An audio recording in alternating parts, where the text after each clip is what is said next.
En la semana veía una noticia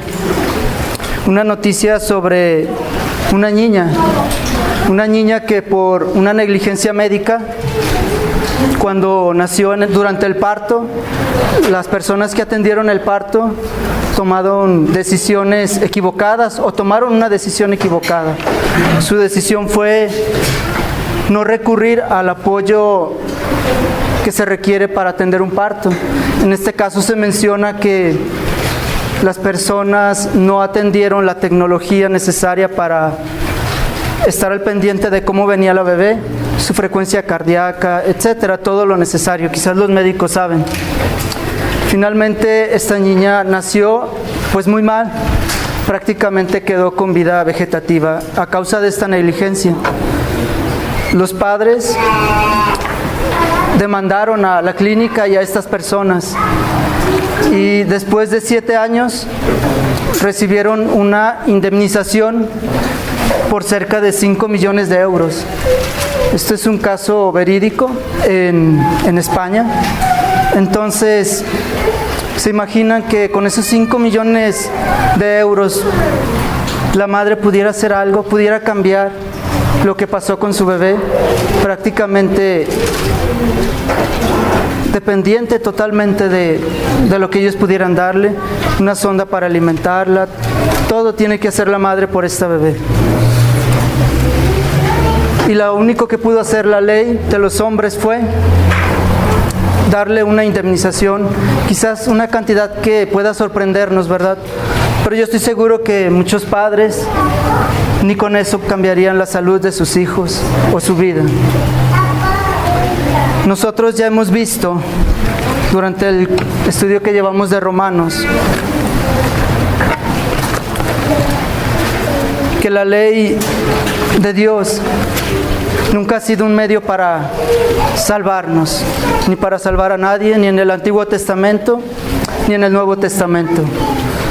Todos hemos aprendido hasta hoy que la ley de Dios solo nos muestra cuán pecadores somos, ¿verdad? Si gustan, vamos al texto que hemos estado llevando. Nuestro hermano Humberto se quedó en Romanos 5, 19. Hoy vamos a terminar el capítulo 5. Entonces vamos a Romanos 5, 20 y 21.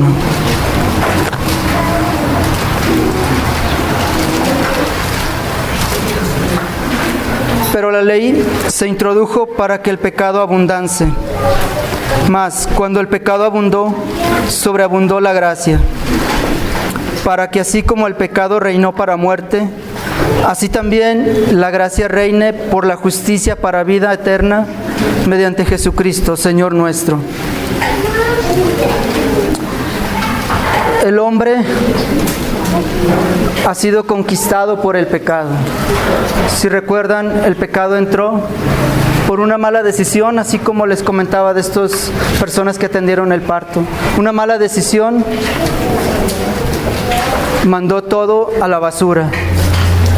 Así, Adán y Eva, cuando tomaron esa decisión, entró el pecado y todo fue afectado. El hombre ha buscado cómo contrarrestar el pecado de alguna forma, sacando leyes, inventando códigos de ética en algunas empresas. De una u otra forma el hombre busca cómo contrarrestar esa tendencia del hombre a hacer lo malo. Pero desafortunadamente sabemos que no ha sido posible. Y peor aún, el hombre también ha buscado cómo acabar con la consecuencia más grave del pecado, la muerte. En este caso estoy hablando de la muerte física. El hombre no sabe qué hacer ante la muerte. Y lo podemos ver si vamos a un funeral. Las personas están desconsoladas. Las personas a veces no tienen palabras para darles a esos seres que están sufriendo. Y lo que ha hecho el hombre es buscar prolongar la vida y buscar cómo puedo vivir más tiempo de este lado. La respuesta nadie la tiene, ningún hombre la tiene si la busca en el mundo. ¿Ustedes creen que Dios tiene una respuesta? ¿Ustedes creen que Dios tiene una solución para estos dos problemas tan grandes? ¿Creen que Dios puede hacer algo contra el pecado? ¿Creen que Dios puede hacer algo aún más grande contra la muerte? Sí, pues vamos a contestar esta pregunta esta tarde. Por eso he titulado a este mensaje, La conquista de la gracia sobre la muerte. Si volvemos a Romanos 5:20, en la primera parte, Pablo dice: pero la ley se introdujo para que el pecado abundase. Esto suena un poco extraño, parece que Pablo dice que llega la ley y provoca el pecado. Pero ya nuestro hermano Humberto nos ha aclarado ese punto, que no es así. La ley no hace que exista el pecado, porque si recuerdan en los estudios que hemos llevado, el pecado existió mucho antes que la ley.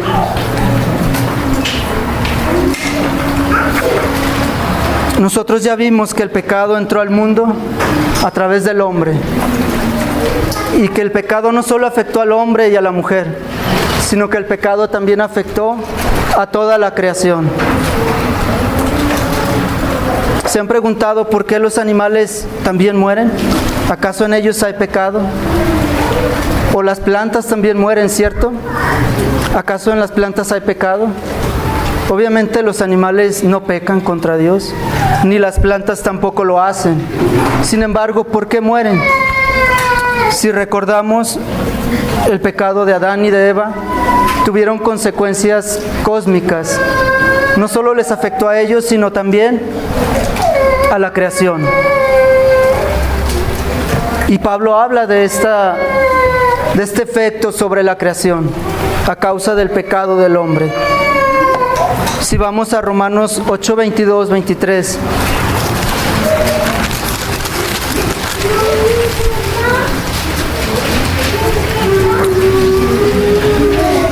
Porque sabemos que toda la creación gime a una, y aún está con dolores de parto hasta ahora. Y no solo ella, sino que también nosotros mismos que tenemos las primicias del Espíritu, nosotros también gemimos dentro de nosotros mismos, esperando la adopción, la redención de nuestro cuerpo.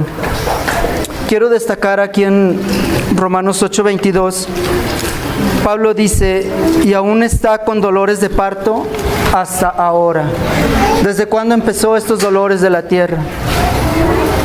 Desde que Adán y Eva pecaron. Desde entonces vino el caos para toda la creación. ¿Y cómo podemos ver los gemidos de la tierra?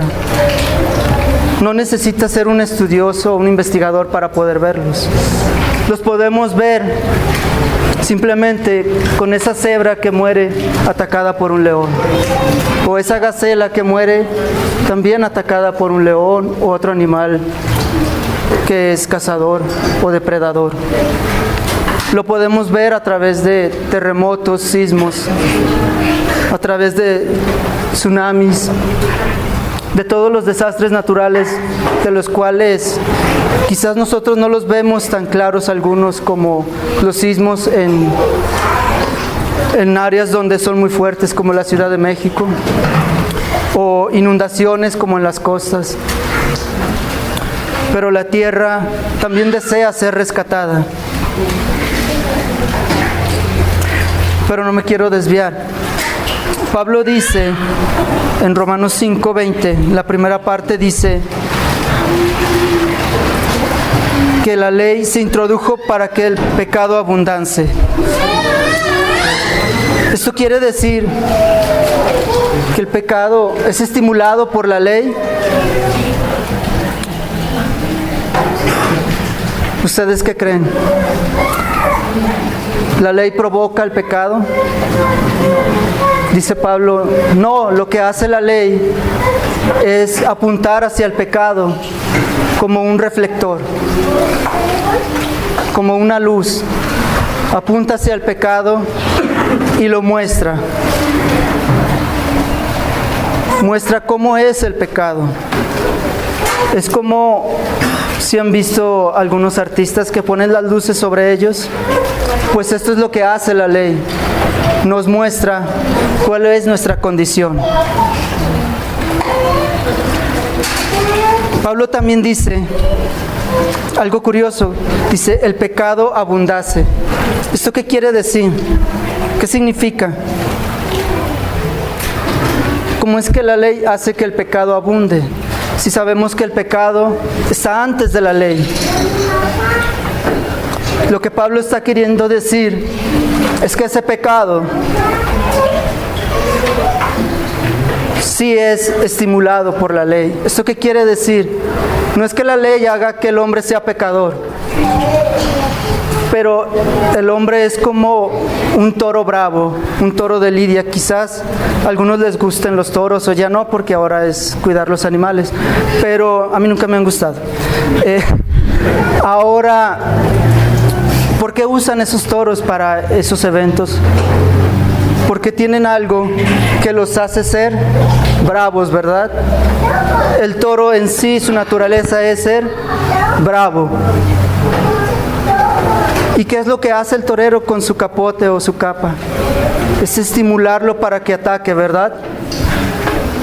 Pues de la misma forma, nosotros al ver la ley, como el pecado ya está dentro de nosotros, la ley lo que hace es desear destruirla, desear acabar con ella, pisotearla, como le quiera decir. Recuerdo que Agustín de Hipona, sobre este tema, él se hacía una pregunta. Él, cuando era un niño, robó unas peras. Y él se preguntaba, ¿qué me hizo robar esas peras? Él decía, yo comprendo cuando los hombres, las mujeres, desean cometer adulterio, o ven con lujuria, o les gusta la mentira, o el chisme, o robar, porque todo eso genera un beneficio o un placer. Pero él dice, yo robé esas peras, pero la verdad es que no tenía hambre. Yo robé esas peras, pero la verdad es que ni las peras me gustan. Él lo hizo simplemente porque le estaba prohibido. El hombre, al ver prohibiciones, a ver restricciones, él desea romperlas. Eso es lo que el pecado provoca en el corazón del hombre.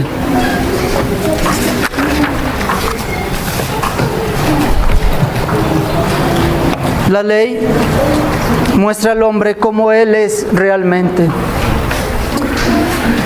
En el evangelismo se suele usar mucho la ley para mostrarle a las personas su condición. Otro predicador menciona que lo que hace la ley es como si el hombre estuviera en una balsa pequeña, vieja, podrida, en el mar, y él piensa que está bien porque finalmente lo mantiene a flote. Pero Dios lo que hace a través de su evangelio es llevar al hombre y tomarlo y mostrarle un crucero, un puerto, un lugar seguro. Entonces el hombre se da cuenta de realmente esa balsa comparada con un crucero es nada, es nada. Hasta este momento nosotros hemos visto lo que ha hecho el pecado. El hermano Humberto ya nos hablaba sobre la muerte, pero no solo la muerte física, sino algo más grave, la muerte espiritual. Yo creo que hasta este momento no hay duda de lo que es el pecado, cómo se ve en la vida del hombre y sus consecuencias. Vimos en Romanos 1, 18 al 32. Si gustan, vamos a Romanos 1, 18 al 32.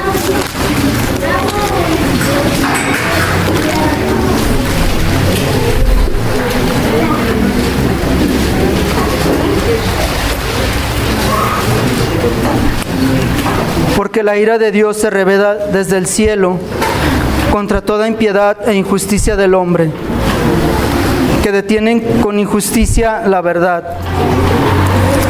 Porque lo que de Dios se conoce les es manifiesto, pues Dios se lo manifestó. Porque las cosas invisibles de Él, su eterno poder, su deidad, se hacen claramente visibles desde la creación del mundo, siendo entendidas por medio de las cosas hechas, de modo que no tienen excusa. Pues habiendo conocido a Dios, no le glorificaron como a Dios, ni le dieron gracias, sino que se envanecieron en sus razonamientos, y su necio corazón fue entenebrecido. Profesando ser sabios, se hicieron necios, y cambiaron la gloria de Dios incorruptible en semejanza de imagen de hombre corruptible, de aves, de cuadrúpedos y de reptiles. Por lo cual también Dios los entregó a la inmundicia en las concupiscencias de sus corazones, de modo que deshonraron entre sí sus propios cuerpos, ya que cambiaron la verdad de Dios por la mentira, honrando y dando culto a las criaturas antes que al Creador, el cual es bendito por los siglos. Amén. Por esto Dios los entregó a pasiones vergonzosas, pues aún sus mujeres cambiaron el uso natural, porque es contra naturaleza. Y de igual modo también los hombres, dejando el uso natural de la mujer, se encendieron en sus lascivias unos con otros, cometiendo hechos vergonzosos, hombres con hombres, y recibieron en sí mismos la retribución debida a su extravío. Y como ellos no aprobaron tener en cuenta a Dios, Dios los entregó a una mente reprobada para hacer las cosas que no convienen, estando atestados de toda injusticia, fornicación, perversidad, avaricia, maldad, llenos de envidia, homicidios, contiendas, engaños y malignidades, murmuradores, detractores, aborrecedores de Dios, injuriosos, soberbios, altivos, inventores de males, desobedientes a los padres, necios, desleales, sin afecto natural, implacables, sin misericordia, quienes, habiendo entendido el juicio de Dios, que los que practican tales cosas son dignos de muerte, no solo las hacen, sino que también se complacen con los que las practican. Nada nuevo para nosotros, podemos verlo en el mundo, todo el tiempo, todos los días. La parte de mi mensaje la he dividido en 3 partes: la ley y el reinado del pecado, que es lo que acabamos de ver; gracia sobreabundante y el reinado de la gracia. Hemos visto el pecado y cómo reina sobre los hombres. Ahora veamos gracia sobreabundante. Pablo en Romanos 5:20, en la segunda parte dice: mas cuando el pecado abundó, sobreabundó la gracia. La palabra gracia ya se ha estudiado aquí, ya se ha visto en otros mensajes. Viene de la palabra griega charis o charis, que significa favor, bendición, bondad. Ya vimos en Romanos 5:15 la gracia salvadora de Dios, una gracia salvadora a través de la fe en Jesucristo. Hay una pregunta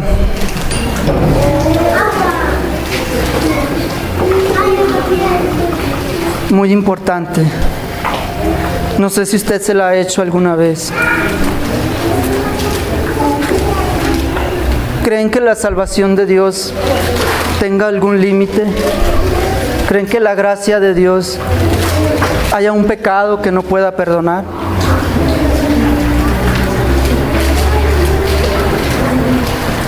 ¿Alguien se ha preguntado eso? Si hay algún límite para la gracia del Señor, si hay algún pecado tan grave, que no pueda ser perdonado.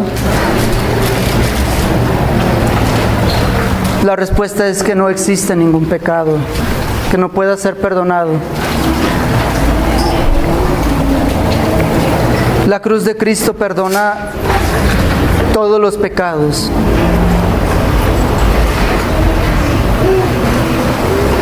Lo único que se necesita es creer.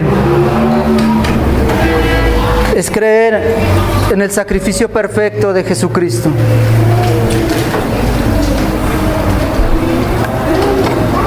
Ya se ha hablado de qué tipo de fe se necesita. No es solo una fe que dice, está bien, sí creo. Es una fe que cambia la vida de esa persona.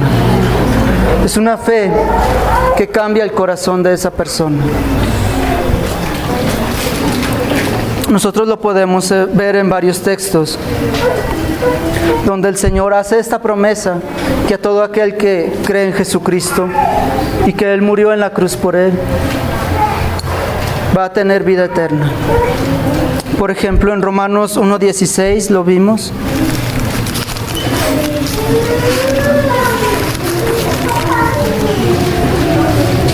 Porque no me avergüenzo del Evangelio, porque es poder de Dios para salvación a todo aquel que cree, al judío primeramente y también al griego.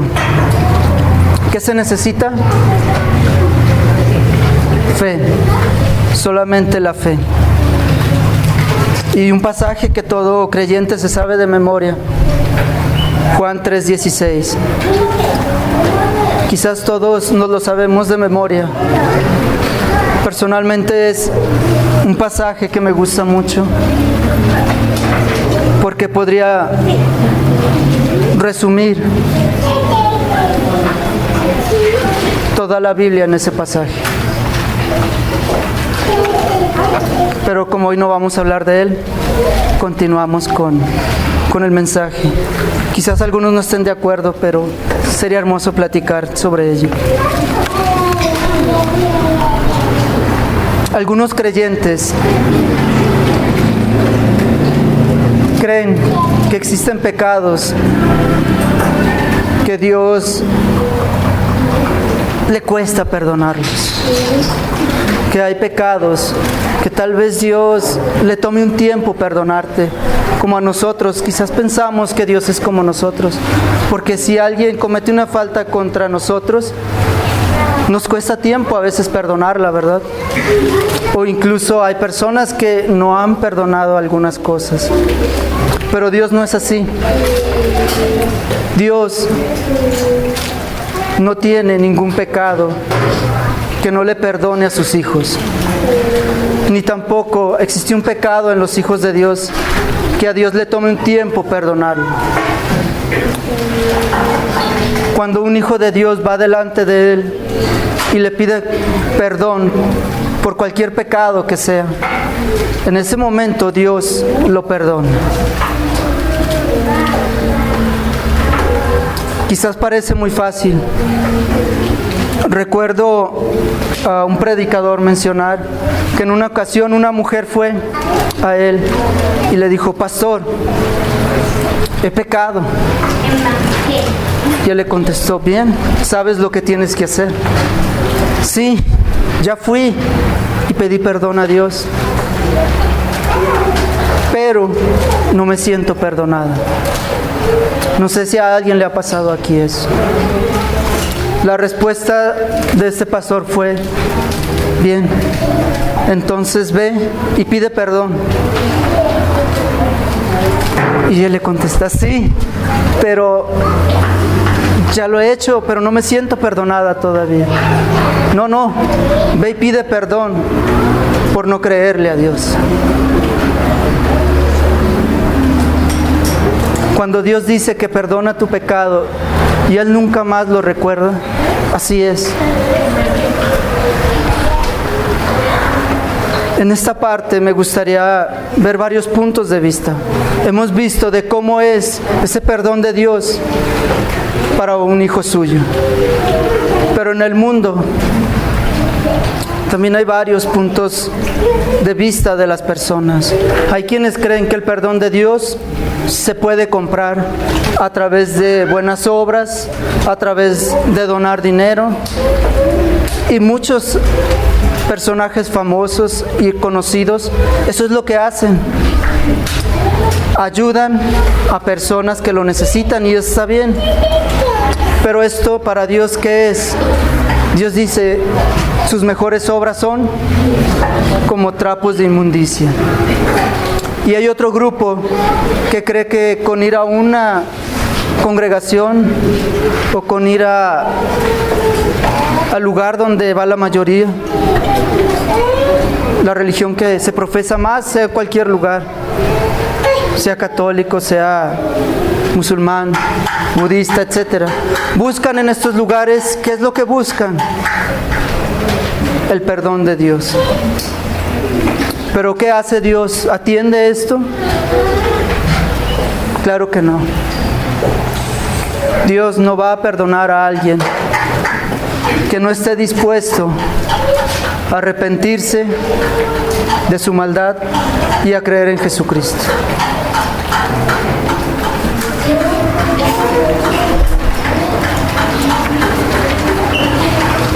Y también entre los creyentes cristianos puede haber personas que han pecado y se sienten culpables aún, siguen arrastrando esa culpa. Lo más seguro es que esa culpa no viene de Dios, porque Dios ya no lo recuerda más ese pecado. Yo te invito, mi hermano, mi hermana, que si esa es tu situación, confíes en Dios y en esa gracia que cubre el pecado, en esa gracia que no solo acabó con el pecado. Estoy diciendo que acabó porque eso ya pasó hace más de 2000 años. Eso no significa que aún no pequemos.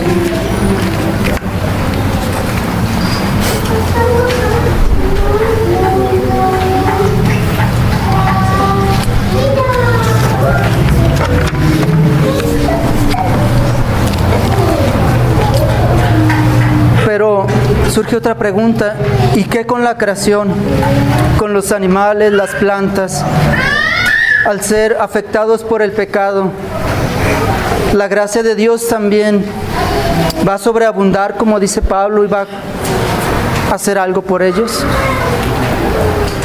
La respuesta es sí. Dios promete que Él va a hacer una nueva creación. En Apocalipsis 21:1. Vamos, por favor.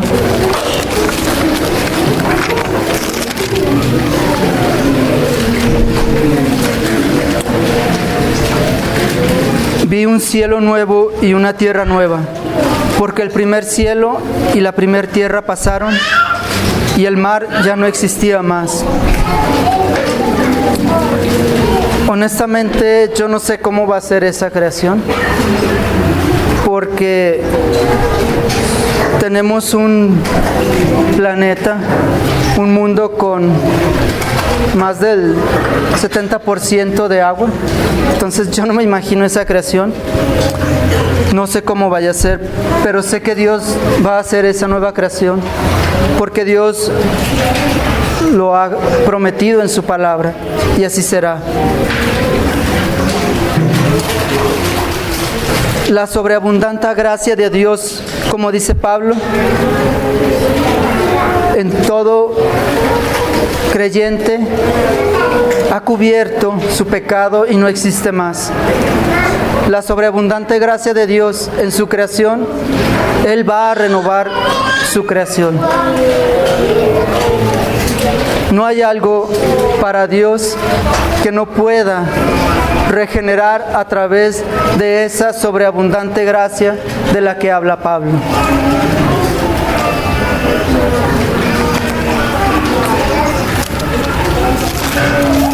Pero Pablo dice en el versículo 21, así como esa gracia sobreabundante cubre y protege a todos los que son de Él, Él continúa para que así como el pecado reinó para muerte, así también la gracia reine por justicia para vida eterna mediante Jesucristo Señor nuestro, en Romanos 5:21. Pablo habla ahora no solo del reinado del pecado que ya hemos visto. Pablo ahora habla de un reino de gracia. ¿Y cómo es ese reino de gracia?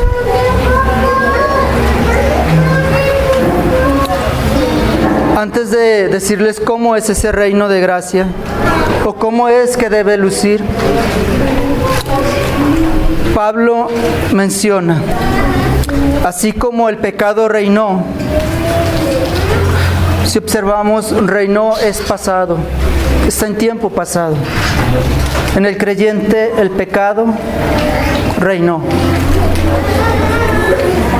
Entonces, persona que me escuchas, si el pecado sigue reinando tu vida, ten por seguro que quizás no has nacido de nuevo. O ten por seguro que no has nacido de nuevo. No estoy diciendo que el creyente no peque, pero el creyente ya no vive en un reino de pecado, ya no es dominado por el pecado. Y Pablo continúa.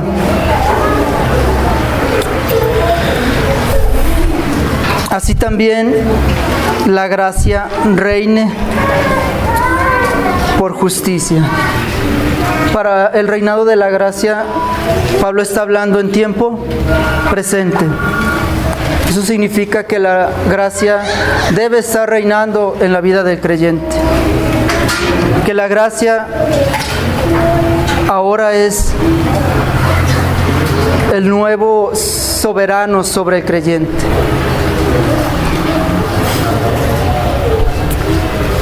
Ahora Pablo nos dice, debemos vivir en el reino de la gracia. Pero ¿cómo luce ese reino de la gracia? ¿Cómo debe verse? ¿Se lo ha preguntado? Deberíamos preguntárnoslo, porque es como debemos vivir ahora como creyentes, bajo ese reino de la gracia.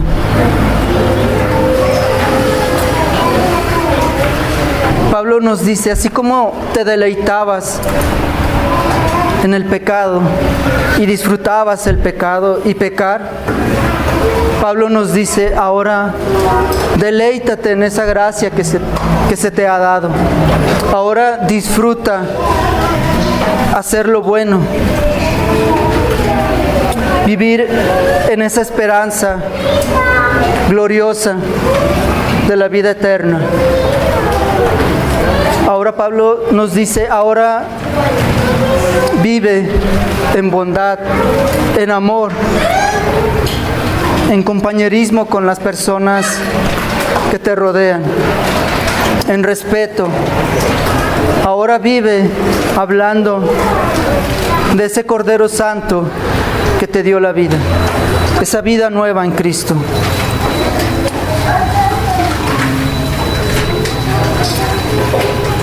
Pero ¿quién va a guiar este reino? ¿O cómo va a ser guiado? Sabemos que es una gracia recibida, es un regalo que nadie merecemos. Pero sí sabemos cómo debemos seguir ese camino de gracia. La palabra de Dios nos lo dice en 2 de Pedro 3:18.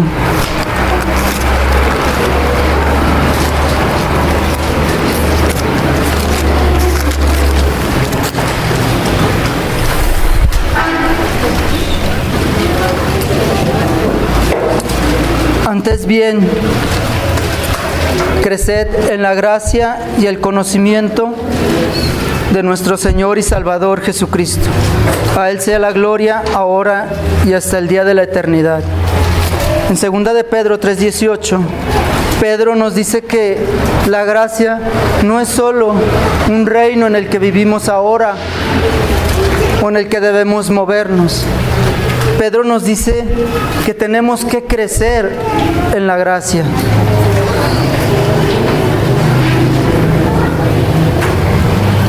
¿Cómo podemos crecer a través de este reino de la gracia? Ese crecimiento se da de diferentes formas. Una de ellas es a través de la oración, a través de meditar y estudiar en la palabra de Dios. Si crecemos en el conocimiento de Dios, deberíamos crecer en gracia, no solo en conocimiento. Pero también crecemos, aunque a muchos quizás no sea tan cómodo, al convivir con nuestros hermanos, al tener comunión. También ahí crecemos en gracia, porque ahí es cuando esa gracia realmente es visible. En el trato a tu hermano o a tu hermana, puedes saber si lo que hay en tu corazón es gracia o aún el pecado sigue ganando terreno, que no debería, pero gracias a Dios hay solución. A través del reinado de la gracia, Dios nos muestra salvación. Efesios 2, 8 al 9. Vamos a Efesios 2, 8 al 9.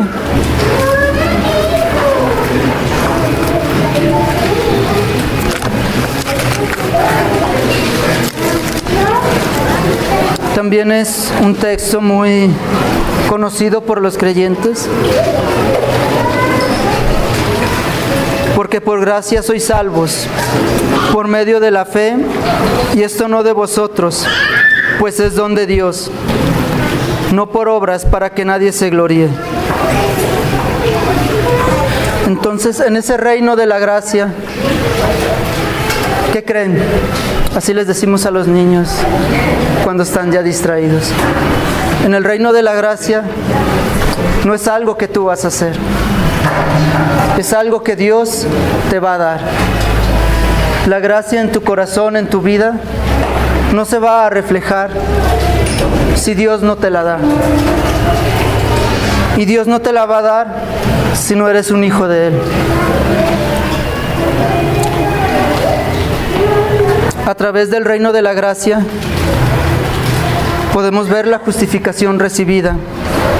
En Romanos 5:1, vamos a Romanos 5:1.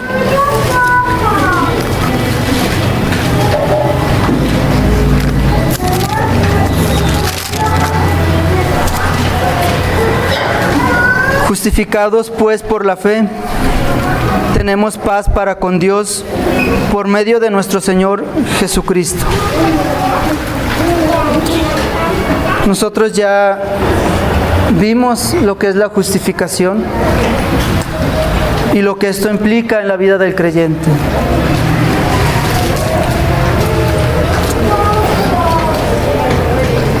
En el reino de la gracia también hay una vida de servicio. Primera de Corintios 15:10. Primera de Corintios 15:10.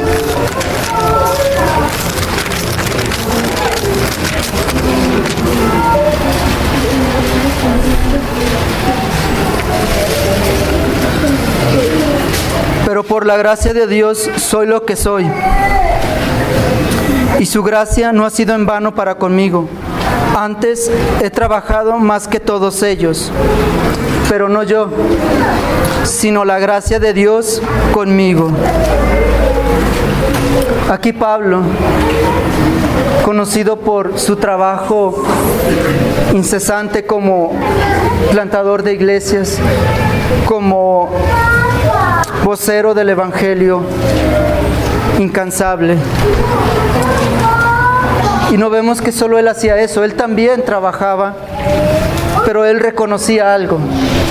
Todo lo que él hacía no era en sus propias fuerzas. Él reconoce que la gracia de Dios en él era la que estaba obrando.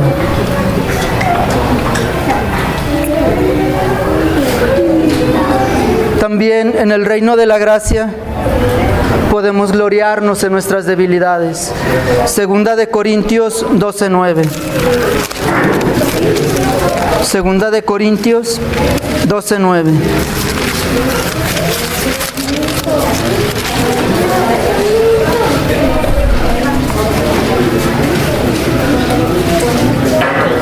Y me ha dicho: bástate mi gracia, porque mi poder se perfecciona en la debilidad. Por tanto, de buena gana me gloriaré más bien en mis debilidades, para que repose sobre mí el poder de Cristo.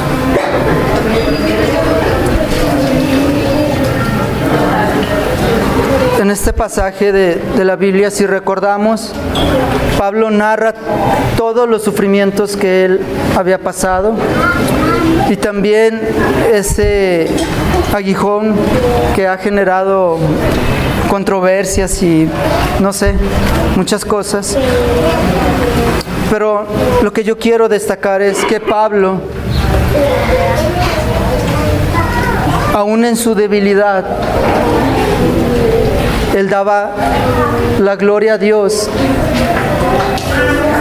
porque él estaba pensando en ese reino de gracia y que Dios era el que controlaba su vida. Cuando Dios es quien gobierna tu vida, tu corazón, aún en medio del dolor, estás dispuesto a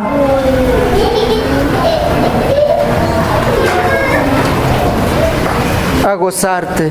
Eso no significa que tengas que alegrarte, pero puedes gozarte, puedes regocijarte en la gracia de Dios, en ese regalo que te ha dado inmerecidamente. Puedes agradecer a Dios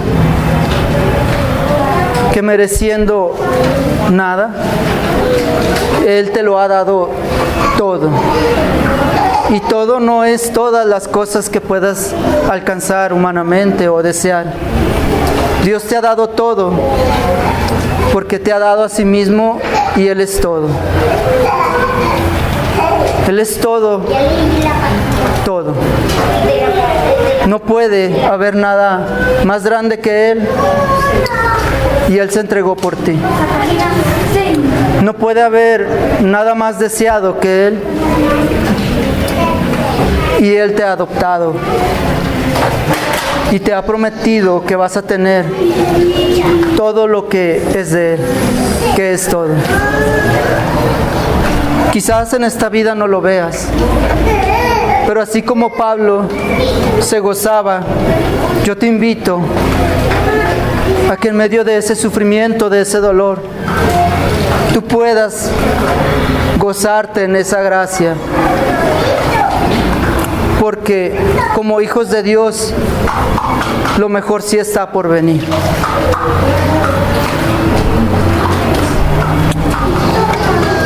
Un predicador dijo: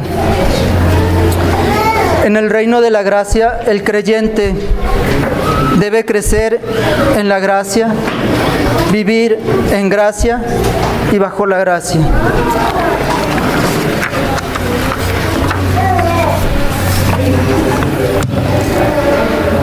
Ahora que un hijo de Dios está en el reino de la gracia, ya no debe reinar más en ti el amor a ti mismo, la vanidad,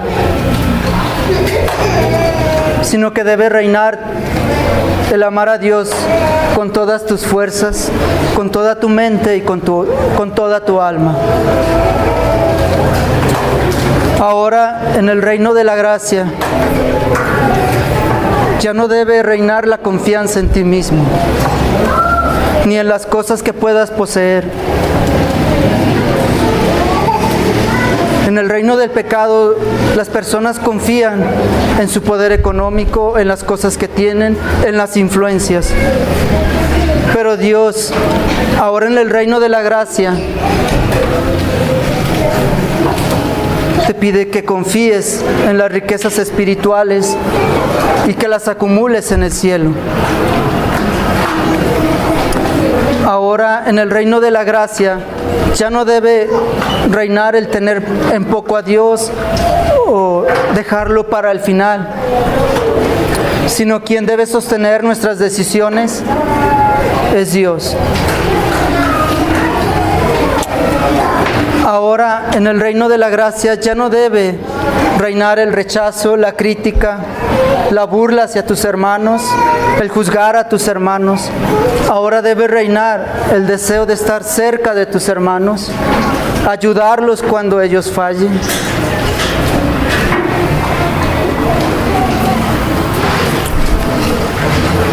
Ahora en el reino de la gracia, especialmente para los jóvenes, ya no reine la deshonra a tus padres, sino que ahora reine, joven, señorita, el honrar a tus padres y glorificar a Dios a través de ello. Ahora en el reino de la gracia, ya no debe reinar el rencor, el resentimiento, el odio, la venganza. Ahora debe reinar el perdón, el amor, la compasión, el respeto mutuo.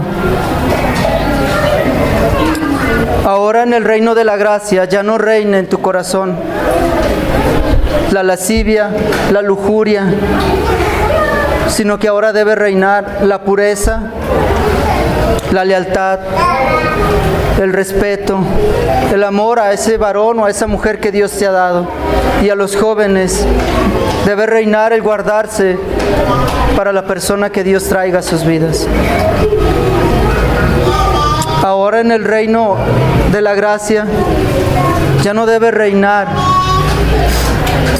el robar, el estafar, el tomar lo ajeno, sino debe reinar un trabajo honrado y honesto.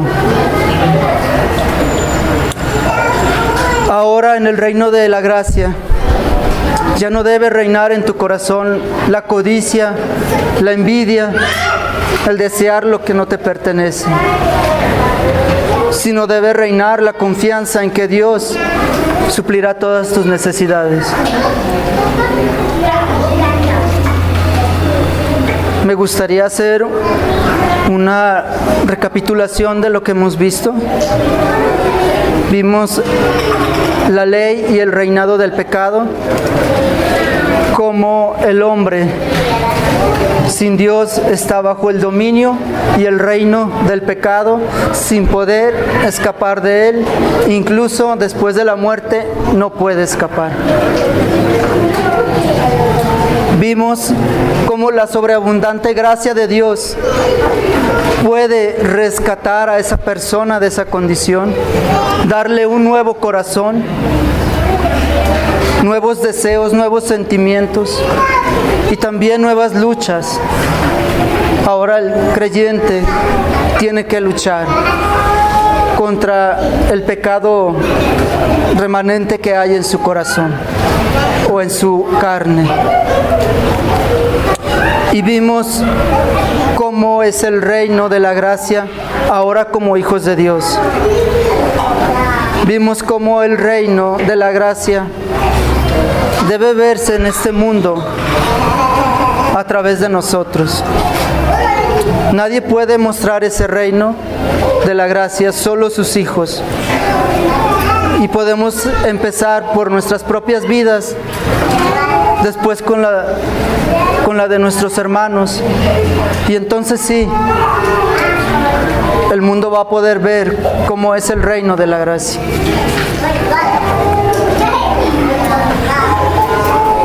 Hasta este momento creo que ya no hay duda del pecado, cómo luce y sus consecuencias en la vida de cada uno de nosotros. Pero también hemos visto que Dios, en su sobreabundante gracia, como dice Pablo, ha acabado con el pecado, con la muerte, y Él promete un corazón nuevo, una vida nueva en Cristo y un reino nuevo, que Pablo llama el reino de la gracia.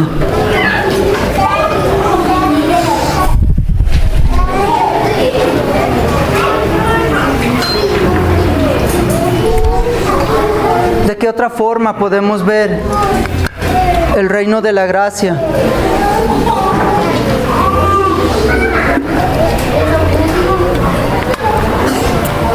Podemos verlo a través del testimonio de personas cambiadas, de hombres y mujeres que dan su vida para que el mundo conozca al Hijo de Dios, al Cordero Santo. Hombres y mujeres que han cambiado sus vidas totalmente por la gracia de Dios, y nadie puede negar eso. Muchos de nosotros hemos visto, cómo hay personas que realmente se puede ver un cambio y que no tiene explicación. Esa explicación nosotros la conocemos y se llama gracia.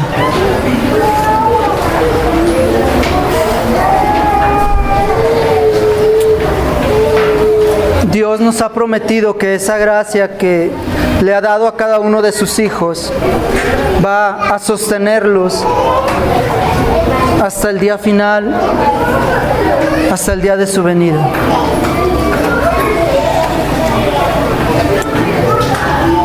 Es mi deseo que el reino de la gracia reine en sus vidas, como deseo que lo haga en la mía también.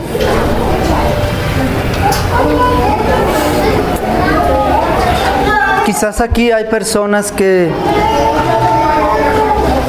quisieran conocer esa gracia, que quisieran vivir en ese reino de la gracia y que desean decirle al reino del pecado que ya no quiere formar parte de ese reino.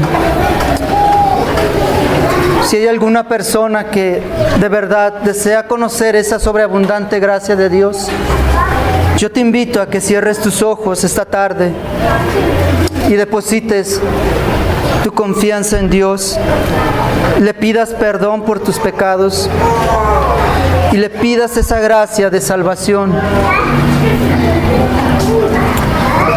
Le pidas a Dios que traiga sobre tu corazón esa gracia de arrepentimiento, esa gracia de desear conocer a Cristo, vivir para Él.